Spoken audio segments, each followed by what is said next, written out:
नमस्कार दोस्तों, आप देख रहे हैं द भारत अड्डा। भारत के इतिहास में कई साम्राज्य आए और गए, लेकिन कुछ ऐसे थे जिन्होंने पूरे देश की तस्वीर बदल दी। मुगल साम्राज्य भी उनमें से एक है। इस साम्राज्य की शुरुआत हुई थी एक दूर के वंशज से, जिसका नाम था बाबर।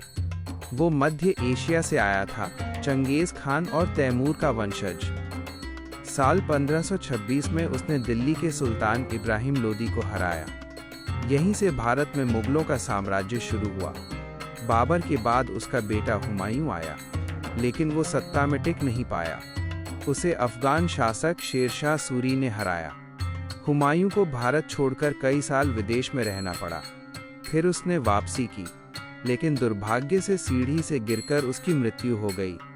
इसके बाद सत्ता में आया अकबर, जो मुगल साम्राज्य का सबसे महान शासक माना जाता है। अकबर ने सिर्फ युद्धों से नहीं, बल्कि समझदारी और दूरदर्शिता से साम्राज्य को मजबूत किया। उसने राजपूतों से दोस्ती की, धर्मों में सहिष्णुता अपनाई और प्रशासन को मजबूत बनाया।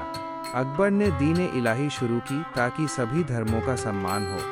अकबर के समय मुगल साम्राज्य अपने स्वर्णकाल में था। अकबर के बाद आया जहांगीर। जहांगीर न्याय के लिए प्रसिद्ध था।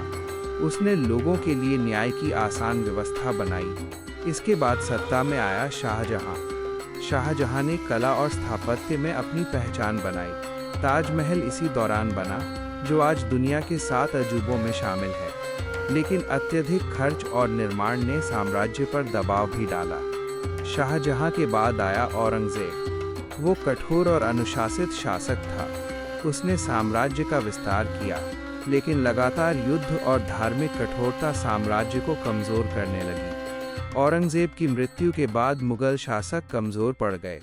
मराठों, सिखों और ब्रिटिश ईस्ट इंडिया कंपनी ने मुगलों की शक्ति धीरे धीरे छीन ली।